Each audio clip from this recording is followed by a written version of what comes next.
I hadn't planned to find myself here, tangled up in this mess of betrayal and secrets. A year ago, I was a different person, a stable man with a stable life, or so I thought. Now, the truth looms in front of me, sharp and relentless. Everything I held dear and every relationship I valued are suddenly at stake. And the worst part? I never saw it coming. I never saw her coming. But now that the truth is out, the question isn't if I'll fight back, it's how far I'm willing to go. My name is Brian Redfield. I'm 45 years old, tall, and still somewhat slender, though I've begun to notice the creaks in my knees and a bit of gray creeping into my hair. I'm what most would call average in looks, neither striking nor forgettable, but enough to blend into the crowd of middle-aged men in polo shirts at my workplace. I've always been responsible, focused, and maybe a little predictable. As an actuary, numbers and probabilities are my bread and butter. I plan everything, analyze every risk, and always think 3 steps ahead, at least at work. In life, it's a little different. For 22 years, I've been married to my high school sweetheart, Carla. Carla, like me, is 45. She has aged gracefully, with a warm, confident smile and bright green eyes that captivated me from the start. Her hair, which used to be a rich chestnut brown, now has touches of silver, adding a certain elegance. She's a kind, organized woman, always dedicated to her work and our family. Even as we got older, she stayed fit, regularly doing yoga and going for runs around the neighborhood. Her wardrobe is neat and tasteful, full of cardigans, tailored pants, and low heels that match her poised demeanor. She's every bit the reliable partner and wonderful mother anyone could ask for. We met in high school when we were just teenagers. Carla was shy back then, a quiet girl who loved to read and had a passion for animals. She wanted to be a vet at one point, though life didn't quite take her down that road. She ended up studying social work instead, and eventually took on a part-time role at a local nonprofit, dedicating herself to helping others. When we were young, I could never have predicted where life would take us. Back then, we were full of dreams, staying up late talking about traveling the world, starting a family, building a life together. And for a long time, that's exactly what we did. We married young, just a few years out of college, and had our first child, Lucy, soon after. 2 years later, our son, Max, came along. Life moved quickly, with years blending into one another. The whirlwind of raising children, working, and paying bills seemed endless. We'd take family vacations to the beach or the mountains, spend weekends cheering on Lucy at her soccer games, or helping Max with his science fair projects. It was busy, exhausting, but wonderful. The years went by and the kids grew up. Lucy went off to college first, and then Max followed 2 years later. Suddenly, Carla and I were alone in the house again, just the two of us. At first, we loved the freedom, enjoying quiet dinners and reconnecting. But as time went on, I began to notice the silence. It was like something fundamental was missing between us, something we'd let slip away in the rush of raising our family. That's when Carla got her job at the nonprofit. She was thrilled. It gave her a renewed sense of purpose. Her workdays, once filled with the routine of managing the household and keeping track of the kids' schedules, were now filled with meetings, community events, and fundraisers. I was glad for her. Really, She'd always been the nurturing type, someone who cared deeply about others, and this job allowed her to pour her energy into helping people. But soon I noticed subtle changes. Carla seemed distant, even when we were together. She'd sit across from me at the dinner table, scrolling through her phone or lost in her thoughts. Our conversations became short and factual, limited to, "How was your day?" and "Did you pick up the dry cleaning?" She no longer asked about my projects at work or shared stories about her day like she used to. It felt as though she was living in a different world, one I wasn't a part of. The first time I asked her about it, she brushed it off. "It's just work, Brian. You know how it is. There's always so much to do, and I just want to help as much as I can," she said, offering a small smile before turning her attention back to her phone. I let it go, thinking she was just stressed. After all, the nonprofit world wasn't known for high salaries or plentiful resources. I admired her dedication and didn't want to add to her stress by questioning her. So I kept my thoughts to myself. But then, about a year ago, she sat me down after dinner with a look I hadn't seen before, a mix of sadness, resignation, and something else I couldn't quite place. "Brian, I need some space," she said, her voice soft but firm. I felt as though the ground had shifted beneath me. Space, I repeated, struggling to make sense of her words. After 22 years together, the idea of space seemed foreign, almost absurd. Yes, she continued, her eyes darting away from mine. I don't know, Brian. I need some time to figure things out. She twisted her wedding ring around her finger, a habit she'd picked up over the years whenever she was nervous or deep in thought. What does that mean, Carla? I asked, trying to keep my voice steady. She sighed, her shoulders slumping. I don't know exactly. I just feel lost, like I'm not sure who I am anymore. Our lives have changed so much since the kids left. And with this job, I feel like I'm discovering a new side of myself, a side that needs a little freedom to grow. I stared at her, my mind reeling. Freedom? Space. These were words I associated with teenagers, not a middle-aged couple who had spent their lives building a family together. It felt surreal, as though I were watching a scene from someone else's life. So, what are you saying? I asked, feeling my stomach twist. I don't want a divorce, Brian, she replied quickly, her eyes widening. I just need a break. Some time apart to think things through. I think it'll help us in the long run. It'll give us a chance to rediscover ourselves and maybe rekindle what we've lost. Rekindle. I repeated, the word feeling foreign on my tongue. The idea that our marriage needed rekindling had never even crossed my mind. Sure, things had cooled off over the years, but I thought that was just a natural part of life. We were partners, bound by love, loyalty, and years of shared experiences. The idea of taking a break seemed drastic, almost reckless. After a long silence, I nodded. If that's what you need, Carla, if it'll help us, then I'll give you the space you're asking for. And just like that, Carla moved out, renting a small apartment downtown. She assured me it was temporary, just a place where she could clear her mind and focus on her work. She still came home occasionally for dinners or family gatherings, but things were different. We were different. Our interactions felt strained, like we were tiptoeing around each other, afraid to say the wrong thing. As the months passed, I adjusted to life on my own. I focused on work, threw myself into my projects, and even took up some new hobbies. I started cooking for myself, something I hadn't done in years, and found a strange sense of satisfaction in it. But the loneliness gnawed at me. Every time I sat down to eat or went to bed, I felt Carla's absence. The house felt empty, hollow, like a shell of the life we'd once shared. Then, about 3 months ago, Carla came over for dinner. She looked different. There was a brightness in her eyes, a renewed energy in her step. She was wearing a dress I hadn't seen before, something simple but elegant, and she seemed genuinely happy. I couldn't help but feel a pang of jealousy, wondering what, or who, had brought about this change. We ate dinner, made small talk, and for a brief moment it felt like old times. But as the evening went on, I couldn't shake the feeling that something was off. So, how's work? I asked, trying to keep the conversation light. She smiled, her eyes lighting up. It's great, Brian.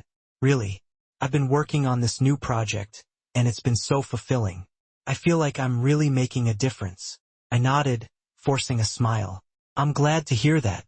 You seem happy. She looked down, a faint blush coloring her cheeks. I am, Brian. I really am. There was something in her voice, a hint of excitement that I hadn't heard in years. I wanted to be happy for her, but all I could feel was a growing sense of unease. What had changed? What was making her so happy? After dinner, as she was leaving, she gave me a quick hug, something she hadn't done in months. Thank you, Brian, she whispered, her voice soft. Thank you for understanding. I watched her walk out the door, a sense of emptiness settling over me. I didn't understand, not really, but I let her go, hoping that this break would bring her back to me. Weeks turned into months, and Carla's visits became less frequent. She was always busy, always tied up with work or other commitments. I tried not to read too much into it, but the nagging doubts grew.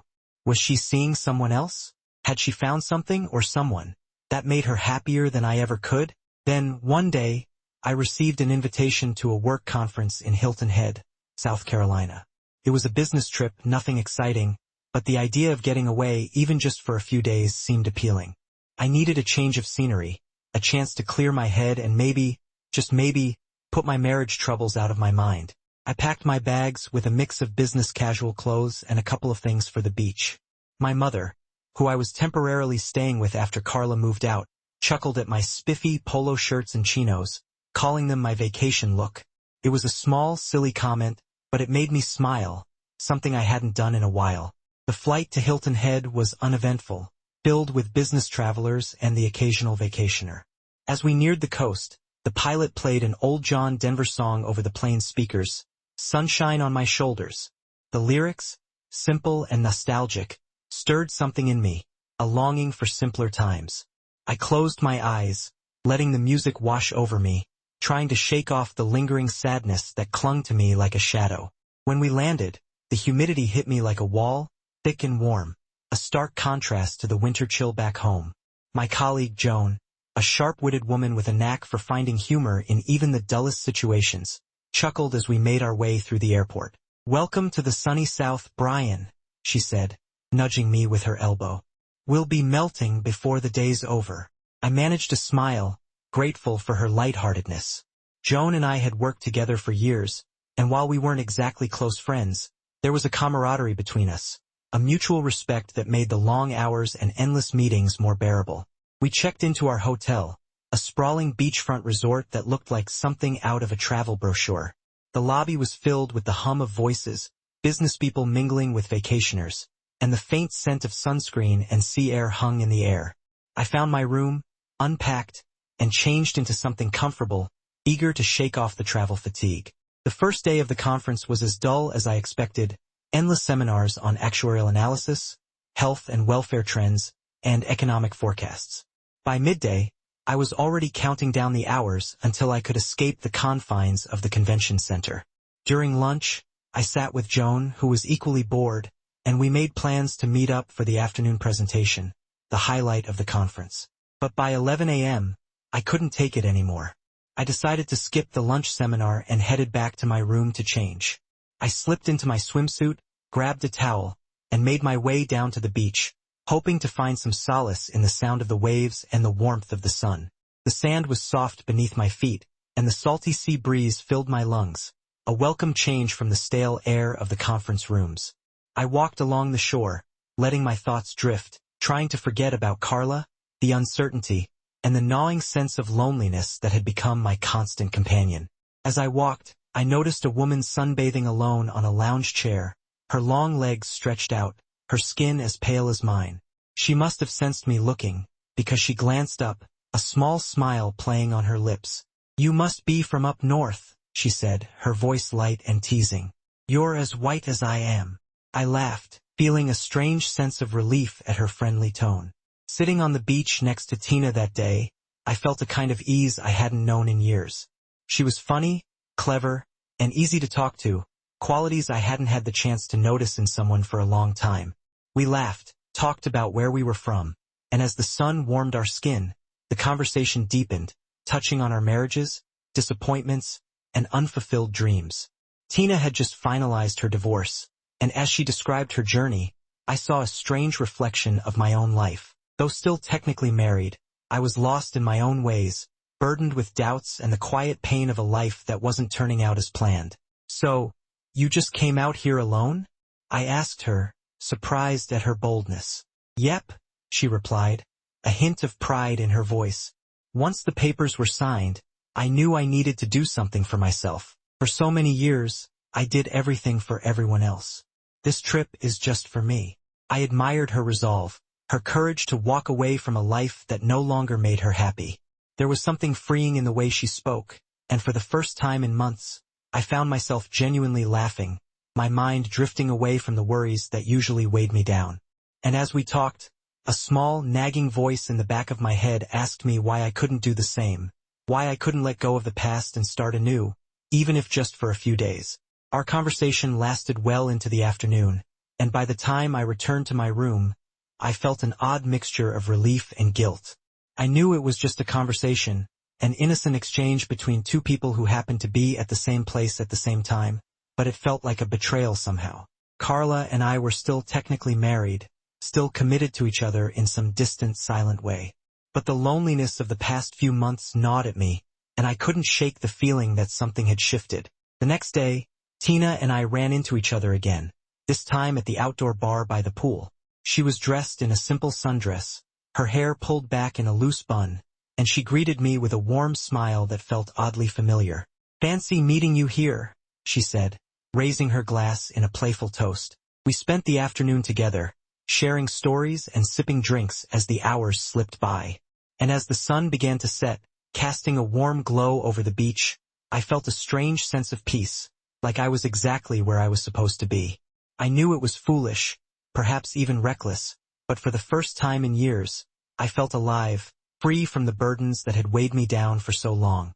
But as the evening wore on, a sense of dread settled over me. What would Carla think if she knew? What would she say if she found out I'd been spending my days with another woman, laughing, talking, sharing memories that should have belonged to her? I tried to push the thoughts away, convincing myself that it was just harmless fun, a brief escape from the realities of life. But deep down, I knew I was crossing a line, and there would be no going back once I did. A few days after the conference, I returned home, my mind heavy with guilt and confusion. I hadn't told Carla about Tina, hadn't mentioned the late-night conversations or the laughter we'd shared. And as I unpacked my suitcase, I felt a pang of regret, wishing I could somehow undo the past few days, erase the memories that haunted me. But life went on as usual. Carla and I fell back into our routines, our conversations brief and factual, our interactions filled with the same distant politeness that had become our norm. And for a while, I managed to convince myself that everything was fine, that my time with Tina had been nothing more than a harmless escape. But then, one night, Carla's phone buzzed on the counter as we were cleaning up after dinner. She glanced at it, a faint smile flickering across her face before she quickly turned it over, hiding the screen from view. I felt a strange jolt of unease, my mind racing with questions. Who was she texting? Why had she smiled like that? I tried to brush it off, telling myself that it was just my own guilt playing tricks on me. But over the next few weeks, I noticed more little things. Late nights at work, whispered phone calls in the other room, sudden outings with friends she'd never mentioned before. The doubts that had been lingering in the back of my mind began to grow, gnawing at me until I could barely sleep, my thoughts racing with suspicions I was too afraid to voice. One night, as I lay awake next to Carla, her breathing soft and steady, I found myself scrolling through her social media, looking for any hint of what might be going on. Her profiles were private, her posts limited to the usual photos of sunsets, family gatherings, and the occasional work event. But as I scrolled through her followers, I noticed a name I didn't recognize, a man named Mark, who appeared in several of her recent photos, his arm casually draped over her shoulder, his smile wide and easy. My heart pounded as I stared at the screen, my mind racing with questions I didn't know how to answer. Who was this man? Why had Carla never mentioned him? And why did they look so close in those photos, their faces inches apart, their smiles almost too familiar? I tried to tell myself that it was nothing, that I was overreacting, but the seed of doubt had been planted, and I couldn't shake the feeling that something was wrong. Over the next few days, I became obsessed, watching Carla's every move, analyzing every word, every gesture, every glance. And as the pieces began to fall into place, a horrifying realization dawned on me. Carla was having an affair. The night I confronted her, the tension in the air was palpable. We sat across from each other in the living room, the silence thick and heavy, our eyes locked in a battle of wills. "Who's Mark?" I asked, my voice barely above a whisper. Carla's eyes widened, a flicker of fear flashing across her face before she quickly masked it with a look of indifference. "He's just a friend from work," she replied, her tone casual, almost dismissive. "Just a friend," I repeated, my voice shaking. "Is that why you've been spending so much time with him lately? Why you've been sneaking around, hiding your phone, lying to me?" She sighed, her shoulders slumping as she looked away, unable to meet my gaze. "Brian, please. Don't make this harder than it needs to be." "Harder?" I echoed, my voice rising. "You think this is easy for me? Watching you drift away, wondering if everything we've built means nothing to you." Carla closed her eyes, her hands trembling as she took a deep breath. "I never wanted to hurt you, Brian. I thought I could keep this separate, that it wouldn't affect us. But it has," I said, my voice barely a whisper. "It's affected everything.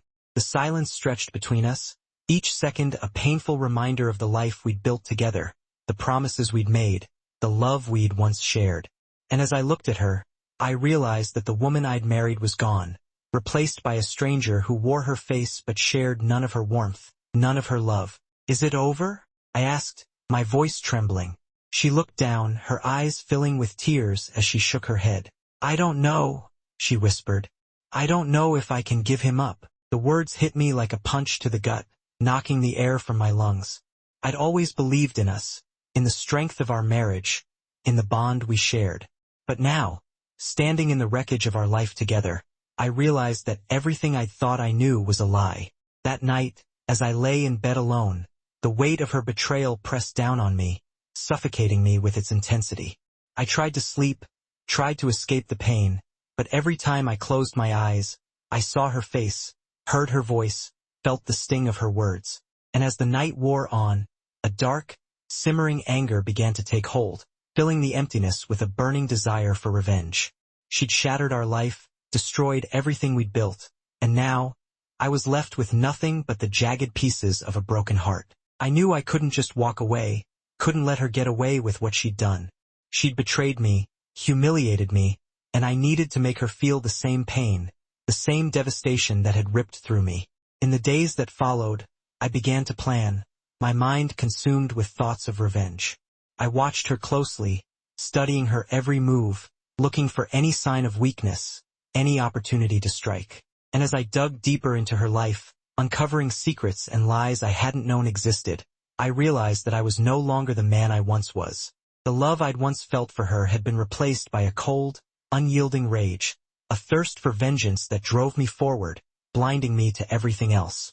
I didn't care about the consequences, didn't care about the cost. All that mattered was making her pay, making her suffer as I had suffered. And as the weeks turned into months, my plan began to take shape, each detail carefully crafted, each move meticulously calculated. I knew I was playing a dangerous game, knew that I was walking a fine line between justice and madness. But I didn't care. All I wanted was to see her fall, to watch as the life she'd built crumbled around her, to make her feel the same crushing despair that had haunted me since the day I discovered her betrayal. And so, with my heart hardened and my mind sharpened by pain, I set my plan in motion, ready to destroy the woman who had once been my everything, the woman who had torn my life apart without a second thought. The realization that Carla had betrayed me consumed me, a fire in my chest that burned hotter each day. She had broken the vows we'd made, shattered the life we'd built, and left me with nothing but bitterness and rage. I knew I couldn't confront her in some impulsive, emotional outburst that would give her too much power. No, if I was going to make her pay, I had to be strategic. Every move had to be thought out, every detail carefully crafted. So I waited, I watched, I let her think she'd gotten away with it, let her believe that I was still oblivious. I even played along, pretending to be the same quiet, reliable husband she had always known. It took everything in me to keep up the act, but I knew that the only way to truly make her suffer was to let her believe she was in control, that her secrets were safe. In the end, that was the key to breaking her. As the days passed, I became more and more focused on my plan, the desire for revenge driving me to new levels of discipline and patience. I started with the small things, subtle changes in our routine that she wouldn't notice right away but would gradually disrupt her life. I began to distance myself, creating a sense of unease between us. I'd leave the house early, go on long, unexplained drives, and come back late at night without offering any explanation. When she asked me where I'd been, I'd shrug, giving vague answers that only served to make her more suspicious. And then, when I saw her confusion growing, I started to push further. One night, as we were getting ready for bed, I casually mentioned an old friend, someone I hadn't seen in years but had reconnected with online. I spoke about him as if he were a close confidant, someone I could trust completely, even more than I trusted her. I could see the flicker of doubt in her eyes, the slight tightening of her jaw, and I knew I was starting to get to her. She couldn't bear the thought of me having someone else in my life, someone who might know more about me than she did. I continued to plant seeds of doubt, mentioning names she'd never heard before, bringing up places I'd supposedly been to without her knowledge. I dropped these hints casually, like they were nothing, but each time I did, I could see her tension growing, the cracks in her composure beginning to show. And as her trust in me wavered, I knew that my plan was working. But I wasn't satisfied with simply making her doubt me. No, I wanted her to feel the same pain, the same betrayal that she'd inflicted on me. So, I decided to hit her where it hurt the most, her reputation. For years, Carla had been seen as the perfect wife, the doting mother, the loyal friend. She prided herself on her image, on the respect and admiration she received from those around her. I knew that if I could destroy that, I would destroy her. I started by reaching out to her friends, people she trusted, people who would believe anything I told them. I'd meet them for coffee or bump into them accidentally at the grocery store, and I'd casually mention Carla's strange behavior, her late nights and secretive phone calls. I'd express my concern for her, hinting that something was wrong but never saying outright what it was. I let them come to their own conclusions, knowing that their imaginations would do most of the work for me. Within weeks, the rumors began to spread. I could see it in the way people looked at her, the way they whispered behind her back, their eyes filled with pity and suspicion. Carla was oblivious at first, too caught up in her own world to notice the shift in people's attitudes. But as time went on, the whispers grew louder, and she began to sense that something was wrong. She'd come home from work looking tense, her face pale and drawn, and I knew that my plan was taking its toll. But I didn't stop there. I knew that if I wanted to truly break her, I had to take things a step further. So, I began to leave little clues around the house, things that would make her question her own sanity, her own grasp on reality. Over the next few weeks, I continued to play my game, watching as Carla's confidence crumbled, as she grew more and more paranoid. She'd glance over her shoulder whenever we were out, her eyes darting nervously around the room as if expecting someone to confront her. She started double-checking her phone, her computer, anything that might hold a trace of her secrets. I knew she was terrified, that the weight of her guilt was finally starting to crush her, and I reveled in the knowledge that I was the one responsible. But even as I watched her suffer, a part of me felt hollow, empty. I'd thought that revenge would bring me peace, that it would fill the void left by her betrayal. But instead, I felt nothing. And yet I couldn't stop. I was too far gone, too consumed by the need to see her suffer. So I continued, pushing her further and further until she was a shadow of the woman she'd once been. She barely slept, her eyes ringed with dark circles, her face pale and drawn. She'd lost weight, her clothes hanging loosely on her frame, and I knew that the toll of my revenge was beginning to show. Finally, I decided it was time to confront her, to lay everything out in the open and watch as her world crumbled around her. I waited until we were alone, sitting across from each other in the living room, the silence thick and heavy. I could see the fear in her eyes, the anticipation, and I knew that she was bracing herself for the worst. "You know why we're here, don't you?" I asked, my voice cold and steady. She nodded, her hands trembling as she clutched the edge of the couch, her knuckles white with tension. "I know about you and Mark," I continued, watching as her face twisted with shock, her eyes widening in horror. "I know everything, Carla. The lies, the secrets, the betrayal. I know it all." She opened her mouth to speak, but no words came out, her face pale and stricken. I could see the guilt, the shame, the realization that she'd been caught, and I felt a grim satisfaction, knowing that I'd finally brought her to her knees. "Why, Carla?" I demanded, my voice rising. "Why would you do this to me? To us?" She looked down, her eyes filling with tears as she struggled to find the words, her voice barely a whisper. I don't know, Brian. I didn't mean for it to happen. I never wanted to hurt you." "Didn't mean for it to happen?" I echoed, my voice filled with disbelief. "You didn't mean to lie, to sneak around, to destroy everything we've built? Don't lie to me, Carla. You knew exactly what you were doing." She shook her head, her shoulders slumping as she sobbed, her body racked with guilt and shame. I watched her, my anger simmering, my heart cold and unfeeling. This was what I'd wanted, wasn't it? To see her suffer, to watch as her world fell apart. But as I stood there, watching her cry, I felt nothing, just a hollow emptiness that left me questioning everything I'd done. For weeks, I let her stew in her guilt, watching as she tried to piece her life back together, knowing that the damage had already been done. Our marriage was over, The love we'd once shared reduced to nothing but ashes, and I knew that there was no going back. We were strangers now, bound by nothing but the pain and betrayal that had torn us apart. And as I walked away, leaving her to face the wreckage of her life, I felt a strange sense of freedom, a release from the chains that had bound me for so long. I was free from her lies, her deceit, and the burden of a love that had turned to poison. But even as I moved on, a part of me wondered if I truly won, or if I'd simply lost everything in the pursuit of revenge. It's been a few months since that final confrontation with Carla.